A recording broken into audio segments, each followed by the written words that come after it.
Hi friends, నేను మీ భవానీ నాయుడు. నిన్న నేను మటన్ బిర్యానీ చేశాను ఫ్రెండ్స్, అనుకోకుండా. అయితే మా చిన్నబాబు వచ్చి, అమ్మ అందరూ వీడియోలు తీస్తున్నారు, నువ్వు కూడా వంట పెట్టమ్మా, బాగానే చేస్తావు కదా అన్నాడు. నాకు ఏదో ట్రై చేయాలనిపించింది. అప్పటికి అదిగో దాకా పెట్టి నూనె పోసి చెక్క, లవంగ, యాలక్కాయలు, ఉల్లిపాయలు వేసి అల్లం వెల్లిపాయ పేస్ట్ వేసి బాగా మగ్గాలి ఫ్రెండ్స్. అదిగోండి మటన్ కూడా కడిగి పెట్టుకున్నాను, మటన్ కూడా వేసాను. అంతకుముందే బియ్యం కూడా బాస్మతి రైస్ వేసి కడిగి పెట్టుకున్నాను, 1 గంట నానాలి, అవి పక్కన పెట్టాను అనమాట. ఇదిగోండి ఇది మటన్ వేసాక బాగా కలుపుకోవాలి ఫ్రెండ్స్, బాగా కలపాలి. ఎందుకంటే మటన్ కొంచెం ఉడకడం కష్టం కదా, ఉడుకుతుందనమాట. అలాగా కొంచెం మగ్గాక కడిగి పెట్టుకున్నాను కొత్తిమీరను పుదీనా కడిగి పెట్టాను. ఆ కొత్తిమీరను పుదీనా కూడా వేసి కొంచెం కలిపాను ఫ్రెండ్స్. తర్వాత తగినంత ఉప్పు, మనం ఎంత దానికి తగ్గట్టు అనమాట వేసుకోవాలి ఫ్రెండ్స్. అబ్బా, మటన్ బిర్యానీయే కదా, అది పెద్ద వెరైటీ ఏమో అనుకుంటారేమో మీరు. నాకైతే వెరైటీయే ఫ్రెండ్, ఎందుకంటే నేను ఇదివరకు బయట తెచ్చుకునేదాన్ని, జాబ్ చేసేదాన్ని, ఖాళీగా ఉండేదాన్ని కాదు.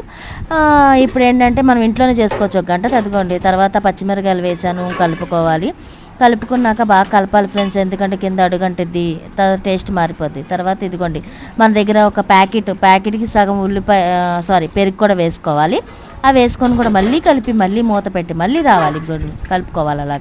అలా కలుపుకున్న తర్వాత కొంచెం అడుగంటుతూ ఉంటుంది. తర్వాత మనకి ఎంత కారం తినగలం మనం, అంత కారం వేసుకోవాలన్నమాట. కారం వేసుకున్నాక కొంచెం వాటర్ కూడా పోసుకోవాలన్నమాట. నేను వాటర్ మీకు కనిపించలేదు, సారీ ఫ్రెండ్స్. ఆ వాటర్ కూడా పోసి కొంచెం సేపు మగ్గాక అదిగోండి పక్కన నేను పొయ్యి మీద నానబెట్టుకున్న బాస్మతి రైస్ పెట్టాను, చెక్క, లవంగ, యాలక్కాయ వేసి కొంచెం నూనె చుక్క కూడా వేస్తే ఏంటంటే మనకు కొంచెం పొడిగా వస్తుంది అనమాట రైస్. చాలా బాగుంటుంది ఫ్రెండ్స్, ఇలా ట్రై చేయండి మీరు, బయట అస్సలు కొనొద్దు. అదిగోండి నేను అన్నం కూడా ఉడికిపోయింది, అన్నం కూడా ఉడికింది ఫ్రెండ్స్. నేను అది గెంజి కూడా నీళ్ళన్నీ వంచేసి అదిగోండి పక్కన పెట్టుకున్నాను.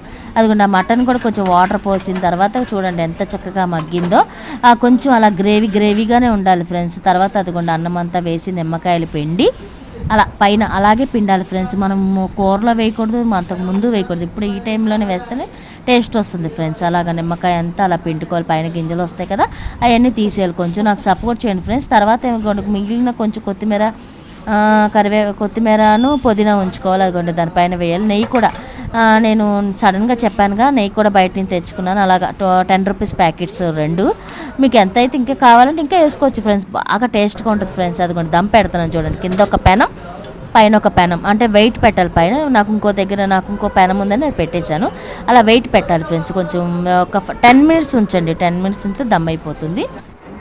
దమ్ అయ్యాక చూడండి కలపాలి ఫ్రెండ్స్. కానీ మా పిల్లలు అమ్మ వేసే అమ్మ అన్నారు, చక్కగా కలుపుకోవాలి ఫ్రెండ్స్. అలా అని బాగా కలపమాకండి ప్లీజ్, సబ్స్క్రైబ్ చేయండి, సపోర్ట్ చేయండి. ఎక్కువ కలపమాకండి ఫ్రెండ్స్, ఇరిగిపోతుంది. ఓకేనా? మీ భవానీ నాయుడు.